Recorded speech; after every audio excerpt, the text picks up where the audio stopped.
Bismillahirrahmanirrahim. Alhamdulillahirabbil alamin. Wassalatu wassalamu ala asyrafil anbiya'i wal mursalin wa ala alihi wa ashabihi ajma'in. Rabbi shrah li sadri wa yassir li amri wa hlul 'uqdatam min lisani yafqahu qawli. Saddid lisani wa hdi qalbi bihaqqi sayyidina Muhammad wa qala ma'alif rahimahullah wa nafa'ana bihi wa bi'ulumihi fid dharain amin. Alhamdulillah, kita panjatkan puji syukur kehadiran Allah Subhanahu wa taala, yang mana di malam hari ini Allah Subhanahu wa taala kumpulkan kita di majelis ini yang insyaallah dalam keadaan sehat walafiat. Mudah-mudahan pertemuan perkumpulan ini dijadikan oleh Allah Subhanahu wa taala perkumpulan yang membawa kebaikan bagi kehidupan kita di dunia dan di akhirat, dan mudah-mudahan berkat berkumpulnya kita, duduknya kita di majelis ilmu, Allah Subhanahu wa taala kabulkan segala hajat-hajat kita yang baik. Allah permudah segala urusan-urusan kita, urusan dunia terlebih lagi urusan nanti di akhirat, dan mudah-mudahan para guru-guru kita dipanjangkan umurnya dalam keadaan sehat walafiat, dan mudah-mudahan pintu rezeki kita dibuka oleh Allah dengan yang seluas-luasnya. Amin ya rabbal alamin.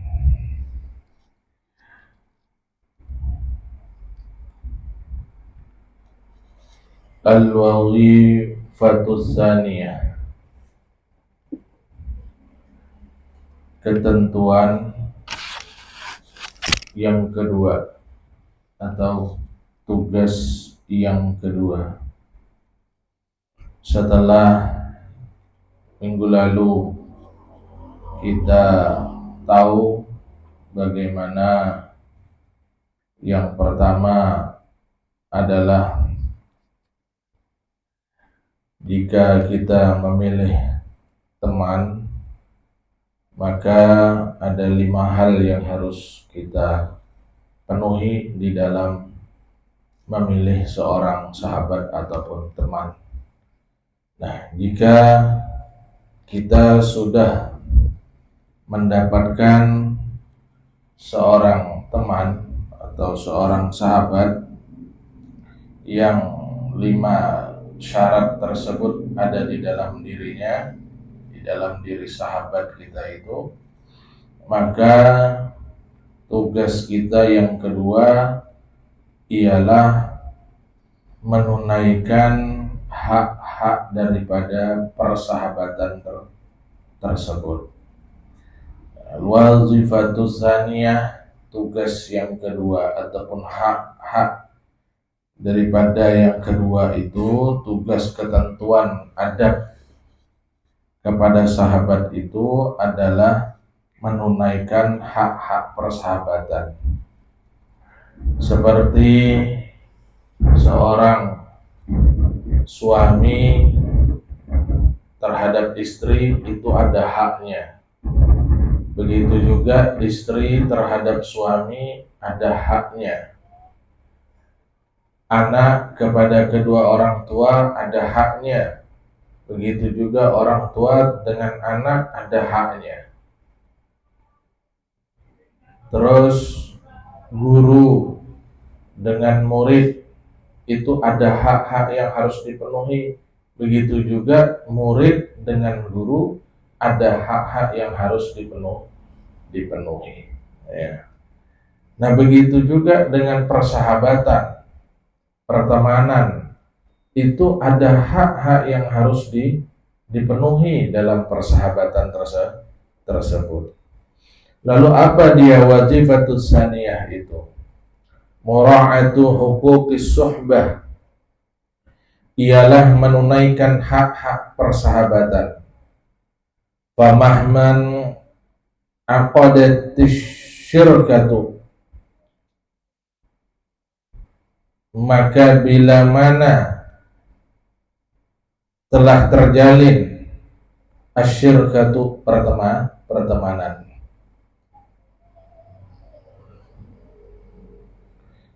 wantazamat bainaka wa baina syarik wa baina syarikika suhbah fa'alaika huququn yujibuha aqdus sahbah, dan telah tersusun antaramu dan antara temanmu as-suhbatu, persahabatan. Fa'alaika huququn, maka mesti kepadamu itu beberapa hak. Yujibuha, yang diwajibkan, yujibuha, yang diwajibkannya itu hak-hak, aqdus subbah, aqdus suhbah, oleh akad persahabatan itu. Wa fil qiyami, dan di dalam menjalankan, biha, dengannya persahabatan itu, adapun, terdapat beberapa adab-adab. Adapun, terdapat beberapa adab-adab. Wa qad qala sallallahu alaihi wasallam, dan telah bersabda Nabi sallallahu alaihi wasallam, masalul akhawaini mislul yadain taghsilu ihdahumal ukhra. Telah bersabda Nabi sallallahu alaihi wasallam, perumpamaan dua saudara itu, dua pertemanan itu, mislul yadain, seperti dua tangan. Taghsilu ihdahumal ukhra,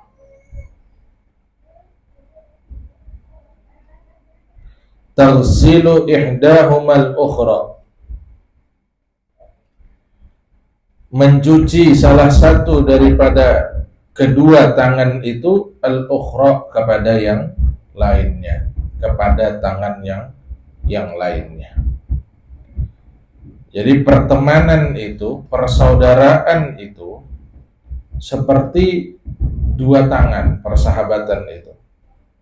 Jika yang satu kotor, maka yang satu yang mencuci.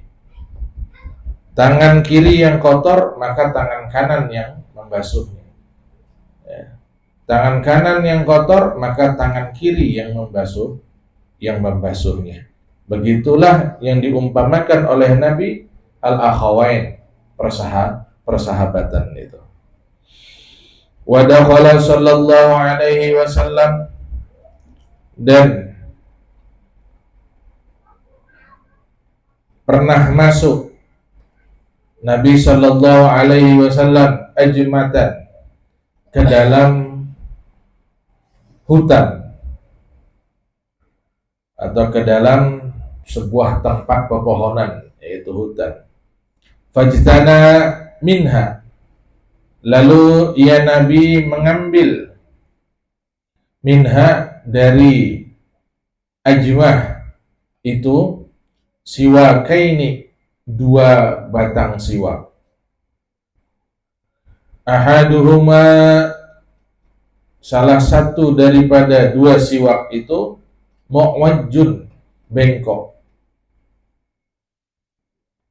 Wal akharu, dan yang lainnya, siwaknya yang satunya, mustaqimun, lurus.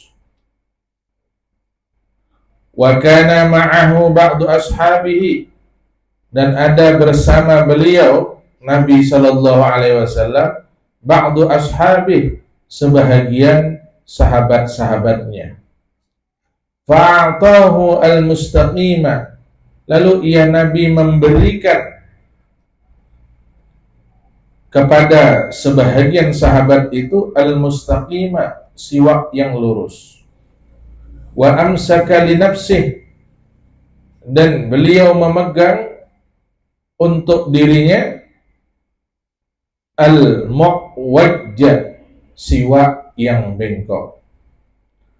Artinya siwak yang bagus itu diberikan kepada sahabatnya, sedangkan siwak yang buruk itu dipegang oleh Nabi sendiri untuk Nabi sendiri. Faqala, lalu berkata mereka para sahabat, ya Rasulullah, wahai Rasulullah, anta ahaqqu minni, engkau yang lebih berhak daripadaku, bil mustaqimi, mengambil siwak yang lurus. Faqala sallallahu alaihi wasallam, lalu bersabda Nabi sallallahu alaihi wasallam ketika sahabat berucap, yang diberikan oleh Nabi ke sahabat siwak yang bagus, sedangkan untuk Nabi itu siwaknya yang buruk. Artinya Nabi lebih mementingkan sahabatnya daripada dirinya. Sahabat berucap, ya Rasulullah, anta ahaqqu minni bil mustaqim, engkau lebih berhak mengambil siwak yang lurus itu ya Rasulullah, bukan aku. Lalu Nabi menjawab, apa kata Nabi? Ma min sahibin, tiada seorang teman, yashabu sahiban, yang menemani dengan temannya, walau sa'atan min naharin, walaupun hanya satu dari waktu siangnya, illa wa yus'alu an suhbatihi, melainkan ia akan dipertanyakan tentang hak persahabatannya. Hal aqama fiha haqqallahi ta'ala au adha'ahu, apakah ia telah menunaikan pada haknya Allah, apakah ia telah menunaikan haqqallahi ta'ala, hak Allah ta'ala padanya, au adha'ahu, atau merusak haknya Allah. Itu jawaban Nabi ketika ditanya oleh sahabat, engkau lebih berhak dengan siwak yang lurus ini ya Rasulullah, yang bagus, bukan aku. Lalu dijawab oleh Nabi Shallallahu Alaihi Wasallam, yang intinya bahwa nanti di akhirat itu akan dipertemukan antara satu sahabat dengan sahabat yang lainnya. Orang yang berteman di dunia ini, yang bersahabat di dunia ini, nanti di akhirat itu akan dipertemukan oleh Allah sesama sahabatnya itu, satu dengan yang lainnya. Dan nanti ditanyakan oleh Allah Subhanahu wa taala tentang bagaimana ia dulu di dunia, apakah memenuhi akan hak persahabatannya. Jadi ketika kita bersahabat di dunia, nanti di akhirat akan ditanya oleh Allah tentang bagaimana memenuhi hak persahabatan tersebut. Ditemukan oleh Allah, antar sahabat itu ditemukan. Kalau dulu bersahabat si fulan dengan si fulan, ditemukan oleh Allah. Lalu ditanya oleh Allah, bagaimana, apakah sahabatmu memenuhi akan hakmu dalam persahabatan? Bagaimana si fulan, apakah sahabatmu memenuhi dalam hak persahabatan? Itu nanti akan dipertanyakan oleh Allah Subhanahu wa ta'ala. Wa qala sallallahu alaihi wasallam, dan bersabda Nabi sallallahu alaihi wasallam, mastahaba isnani qattu, tidaklah bersahabat dua orang sama sekali, illa wa kana ahabbahuma ilallahi ta'ala arfaquhuma bisahibihi, kecuali adalah yang lebih dicintai oleh Allah Ta'ala dari kedua orang itu, arfaquhuma bisahibihi, ialah orang yang lebih lemah lembut, ialah orang yang lebih lemah lembut atau lebih ramah dari keduanya terhadap sahabatnya. Maka nanti di antara dua orang ini, dua orang yang bersahabat ini, maka yang paling tinggi derajatnya di sisi Allah Subhanahu wa ta'ala ialah sahabat yang paling banyak berbuat baik kepada sahabatnya. Ada orang ini bersahabat, dua orang ini bersahabat, nanti di sisi Allah di antara dua sahabat ini yang mana paling tinggi derajatnya. Maka dilihat mana yang paling banyak berbuat baik antara dua sahabat tersebut. Kalau si A lebih banyak berbuat baik kepada sahabatnya yang B, maka yang A akan lebih tinggi derajatnya di sisi Allah Subhanahu wa taala. Kalau sahabatnya yang B lebih banyak berbuat baik kepada sahabatnya yang A, maka yang B derajatnya akan tinggi di sisi Allah Subhanahu wa taala. Itu nanti yang akan dicintai oleh Allah Subhanahu wa taala. Siapa dia? Arfaquhuma bisahibi, yang paling banyak melakukan kebaikan, yang paling banyak berbuat lemah lembut, ramah tamah kepada sahabatnya. Wa adabus suhbati, dan adab-adab persahabatan itu. Bagaimana orang yang bersahabat itu? Maka ada hak-hak persahabatan yang harus dipenuhinya. Apa dia hak-hak persahabatan itu yang harus dipenuhi? Adab-adab bersahabat itu apa yang harus dipenuhi? Yang pertama adalah al-isaru bil mali, ialah mengutamakan sahabat dengan harta.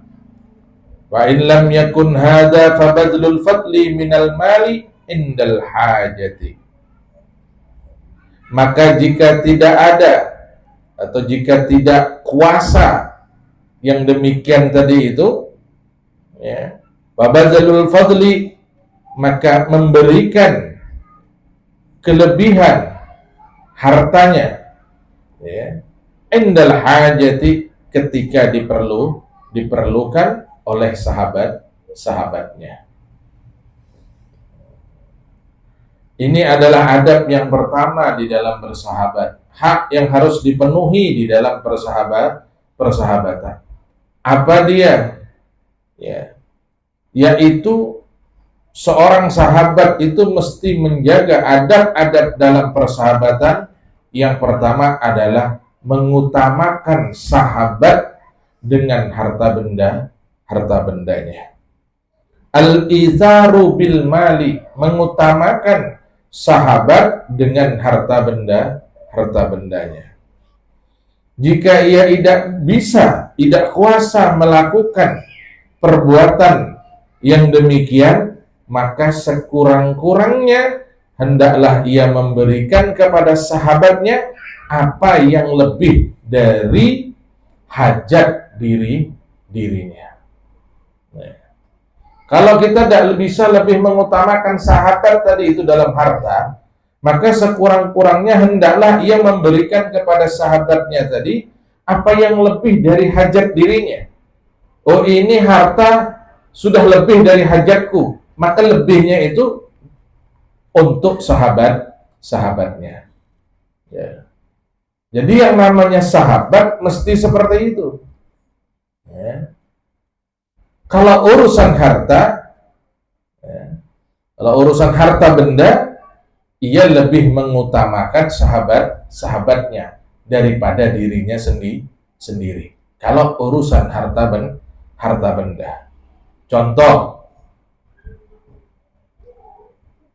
lebih mengutamakan harta benda itu untuk sahabatnya. Contohnya, biarlah dia pakai sepeda, ya, biarlah dia pakai sepeda, jangan begitu, ya, karena sahabatnya ingin meminjam sepeda motor. Ya. Dia rela memakai sepeda demi kenapa? Karena sahabatnya ingin meminjam sepeda motor tadi itu. Ya. Maka kita pinjamkan sepeda motornya tadi itu. Ya. Biarlah dia pakai sepeda atau dia berjalan kaki. Yang penting sahabatku pakai sepeda motor. Kenapa? Karena dia ingin meminjam sepeda motor tadi. Ya. Ini lebih mengutamakan sahabatnya dalam harta benda. Nah, di dalam agama memang diatur tentang persahabatan tadi itu. Ya. Kenapa? Karena nanti di hari kiamat, hari di mana tidak ada naungan kecuali naungan Allah, maka nanti di hari kiamat orang yang dapat menunaikan hak persahabatannya itu, ya, akan mendapatkan naungan daripada Allah Subhanahu wa taala. Yang mana di situ di dalam hadis itu disebutkan bahwa tidak ada naungan di waktu itu kecuali naungan Allah Subhanahu wa taala. Siapa yang memperoleh ini? Orang yang menunaikan hak persahabatannya. Dalam harta dia rela, ya. Dalam harta dia rela mengalah demi untuk kepentingan sahabatnya. Ini dicontohkan bagaimana dulu Sayyidil Walid Al-Buya Al-Habib Ahmad bin Husain bin Abu Bakar As-Segaf. Beliau punya sahabat Al-Habib Hasan bin Ahmad Baharun. Orang yang begitu kental dalam persahabatannya. Dua tokoh ulama besar, ya, yang sekarang pondoknya pun sama-sama besar. Bagaimana persahabatan Sayyidil Walid Abuya dengan Al-Habib Hasan Baharun ini? Ya. Bahkan diceritakan Al-Habib Hasan Baharun itu kalau beliau dapat kiriman-kiriman parsel, dapat hadiah-hadiah, Habib Hasan Baharun itu diberi orang hadiah-hadiah di zaman itu. Di zaman itu parsel itu mahal. Hanya orang-orang kaya yang memberikan itu, jarang bisa ditemui, jarang bisa dijumpai orang-orang biasa. Itu ketika Habib Hasan Baharun kalau dapat parsel yang begitu mewah, itu yang pertama kali diingat adalah Sayyidil Walid Abuya Al-Habib Ahmad bin Husain As-Segaf. Yang pertama kali dikirimi sahabatnya. Bukan untuk anaknya, bininya, keluarganya, enggak. Bahkan kata Al-Habib Ali bin Hasan Baharun, beliau menceritakan, kadang-kadang Habib Hasan tuh tanya, ini ada parcel nih, ini untuk siapa nih? Untuk kalian kah, untuk kita makan, atau ini untuk Ustaz? Kita berikan kepada asatid untuk Ustaz. Kata Habib Ali, kami tahu isi hati abah kami itu. Dia lebih memikirkan sahabatnya. Jadi kita berucap akhirnya, ya sudah, itu untuk sahabatnya. Kayak gitu. Ya. Pernah suatu ketika Habib Hasan Baharun, beliau lagi naik mobil. Ketika itu melihat Abuya mau naik bis. Ya, mau naik bis, begitu ceritanya. Akhirnya Habib Hasan Baharun ini di tengah jalan itu turun naik bis, mobil pribadinya disuruh berangkat untuk jemput Abuya Sayyidil Walid Habib Ahmad bin Husain As-Segaf.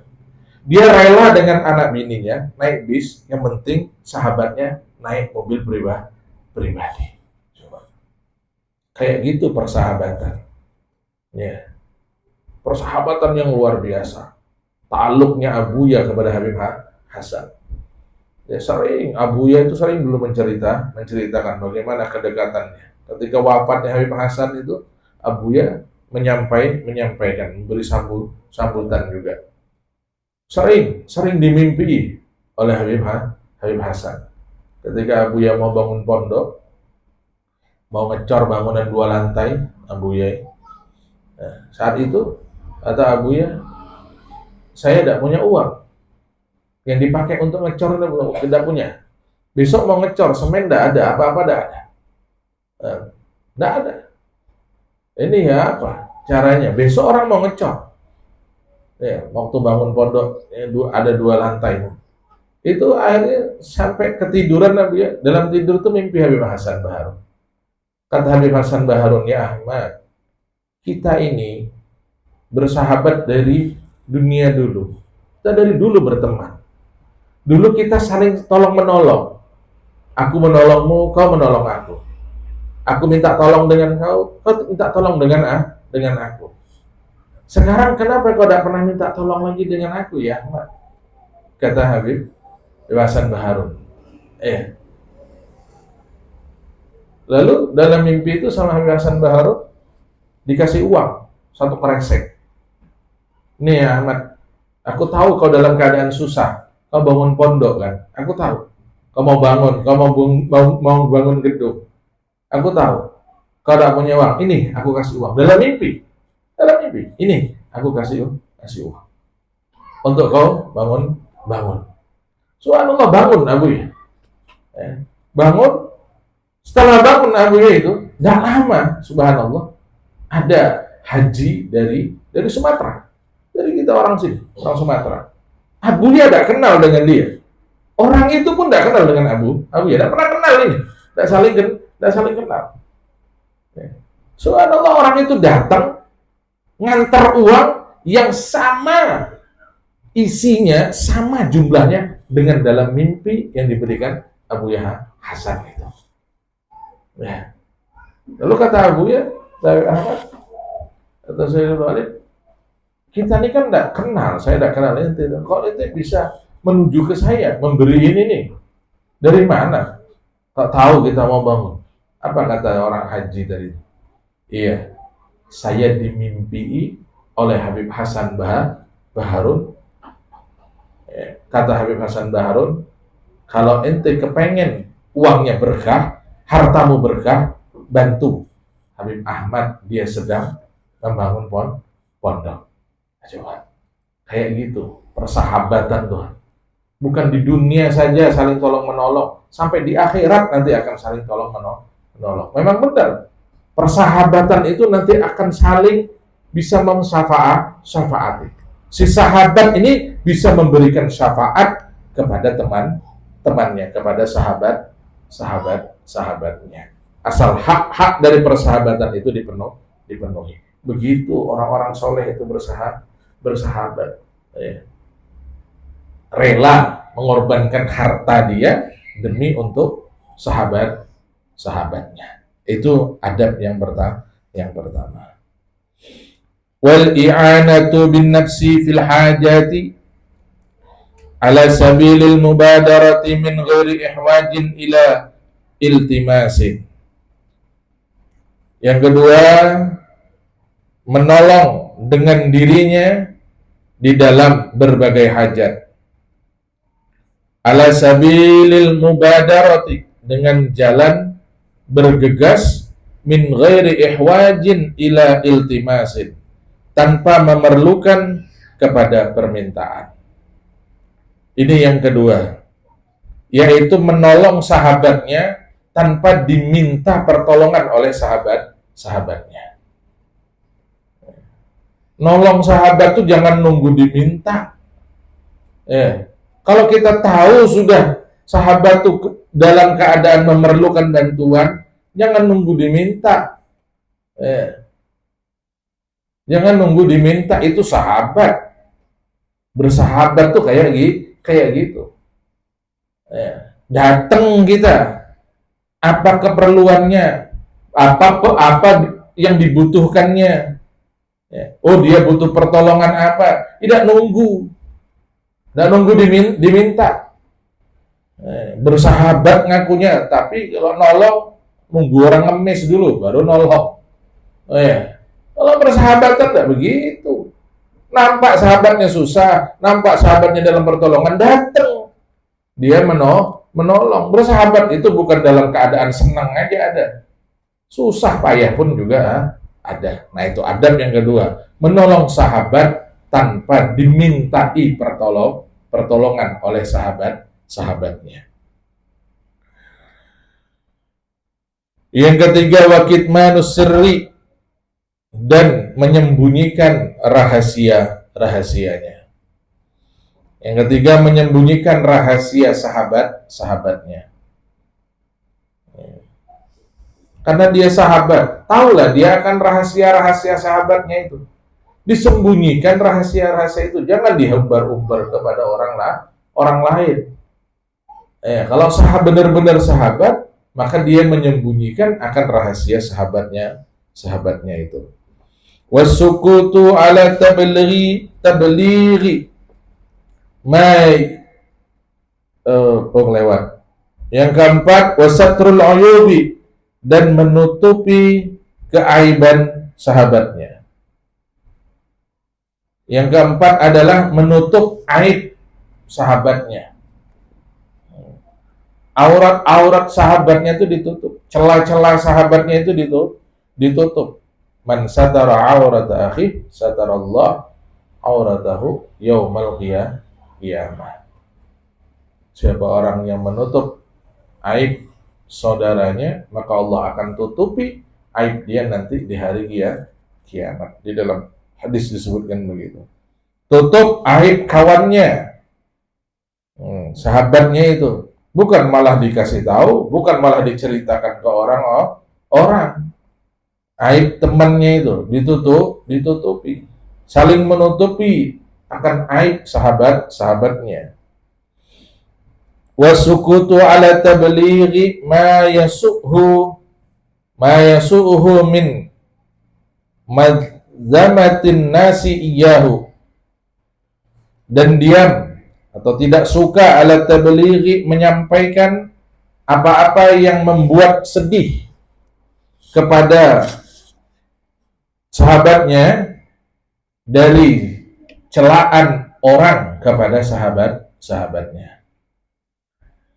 Yang kelima adalah berdiam dari perkataan orang lain yang mencela sahabatnya.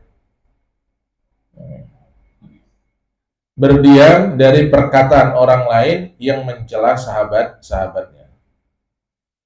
Contoh nih, ada orang buruk-burukkan sahabat dia, kawan dia. Maka jangan disampaikan celaan-celaan orang tadi itu kepada sahabatnya. Ya, oh si Anu tuh begini. Itu kawan kita. Jangan malah sengaja nyampaikan, oh si Anu tuh tahu enggak kau, nyambati kau macam gini. Ya, itu tidak sahabat namanya. Ya, kadang-kadang beristilah, bercari. Ya, beristilah. Malah senang mengadukan sambatan orang itu kepada sahabatnya. Ya, seharusnya ditutupi, jangan disampaikan. Kalau ada orang mencela sahabatnya itu, disimpan. Jangan disampaikan kepada sahabatnya.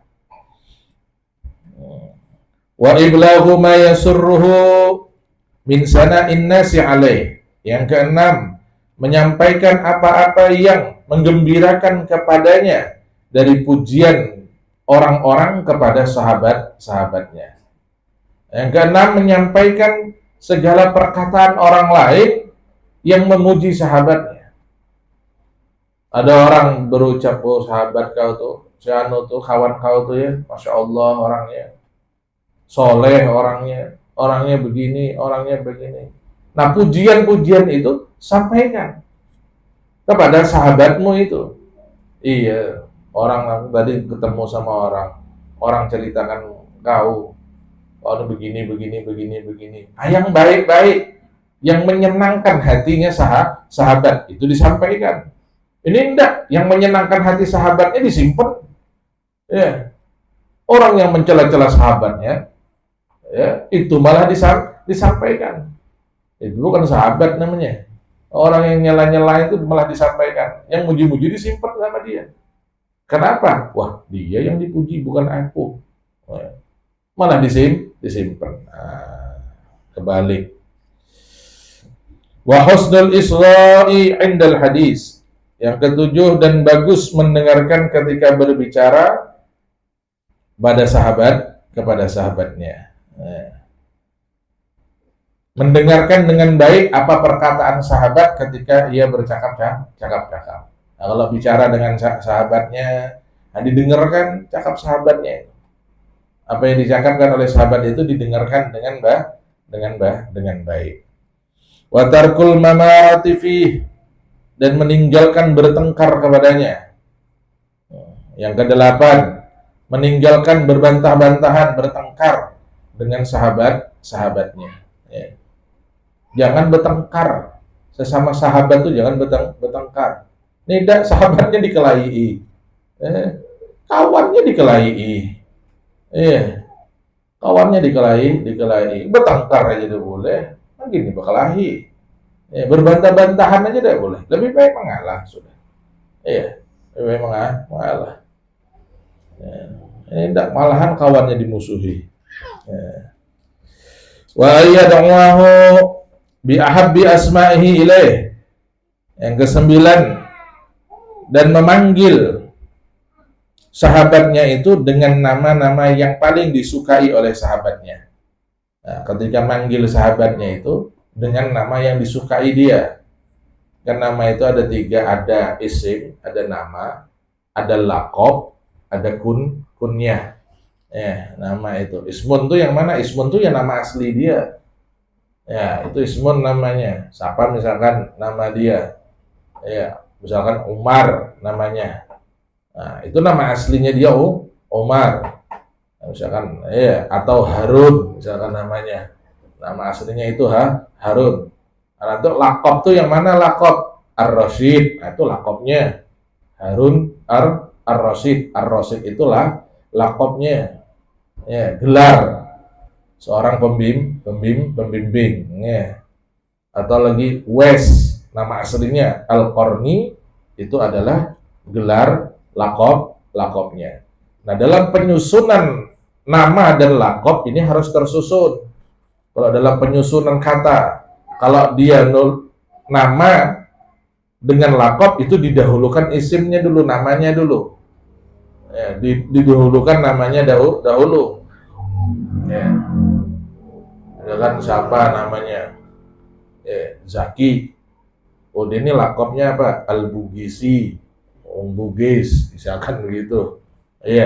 Nah, itu Al-Bugis itu laqabnya dia, atau dia apa laqabnya, misalkan begitu. Nah, ada lagi kunyah. Kunyah. Kunyah ini berbeda dia dalam penyusunan kalimat. Kunyah ini kalau dalam penyusunan kalimatnya bebas, mau didahulukan kunyahnya boleh, tidak harus teratur. Kalau laqab itu harus beratur, isim dulu, nama dulu, baru laqab. Kalau kunyah enggak. Kalau kunyah itu boleh kunyah dulu, boleh nama dulu, seperti ada dalam hadis itu yang diriwayatkan oleh Abi Hafs Umar Ibnul Khattab. Nah, Abi Hafs itu kunyah, bapaknya Hafs. Siapa dia? Umar bin Khattab. Boleh juga Umar Umar Abu Hafs. Boleh begitu. Panggil dengan namanya yang bagus tadi itu, sahabat tadi itu. Jangan panggil namanya. Dipanggil dengan apa misalkan, oh ini bapaknya si ini, gitu lah. Itu kunyah itu. Itu namanya kunyah. Laqab itu macam-macam. Kalau laqab itu ada yang baik, ada yang tidak baik. Kadang-kadang laqab itu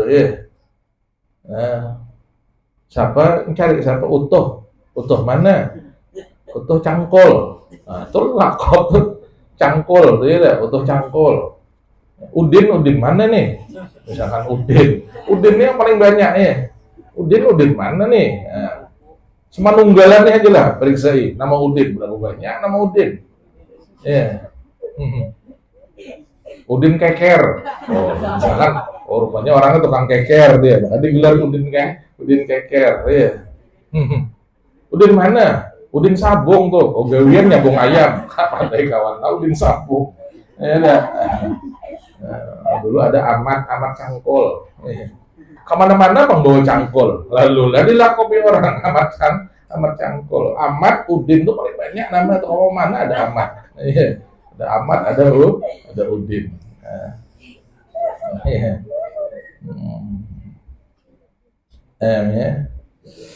Nah, itu panggil dengan kunyahnya. Oh bapaknya ini, gitu. Oh mamanya ini. Nah, itu kan lebih baik. Lebih senang dia. Lebih senang.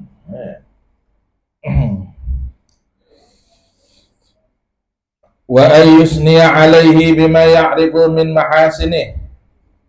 Yang ke-10, dan memuji kepada sahabatnya bima ya'rifu, dengan yang ia ketahui, min mahasinih, dari kebaikan-kebaikan sahabatnya. Itu yang 10. Memuji sahabatnya dengan apa-apa yang diketahui dengan kebaikannya. Dipuji. Ya, apa yang kebaikan-kebaikan dia itu dipuji.